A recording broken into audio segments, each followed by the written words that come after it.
The word jihad is mentioned in the Quran about 41 times. The words mercy, peace, and compassion are mentioned about 355 times. Yes, come in. Come on in, Riaz. Sit down, please. Contrary to popular belief in most Western cultures, Islam is a religion that preaches peace and tolerance. Yes, Patricia.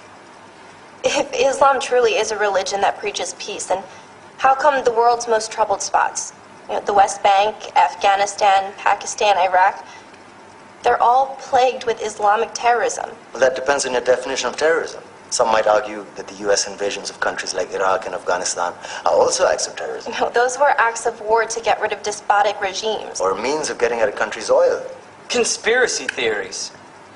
Well, May I? Yes, please. Go ahead, Riaz. Mr. Khan is right. I mean, if we're talking about terrorists, the world's biggest terrorists are the white superpowers. Come on now. No, really, stop and think about it. Explain 9/11. Okay. Do you know how many people died in the Twin Towers strike? Around 3,000. And do you have any idea how many people died in the bombing of Afghanistan? Take a wild guess. More than 15,000 people died. And that's just conservative figures. About 50,000 tons of explosives were dropped on innocent civilians. Men, women, children. Yeah, but that was because of the Taliban.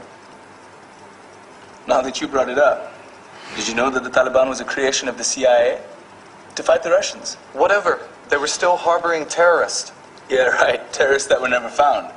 Just like the weapons of mass destruction that were never found in Iraq. Do you want to get into the death toll in Iraq? 500,000 civilians and counting. And what do Britain and America say when they don't find these weapons? It's simple. They just say sorry. And still refuse to relinquish control of these countries. What are you trying to say? What I'm trying to say is that just because you're American, wear a fancy suit, and call yourself the president, doesn't make you any less of a terrorist.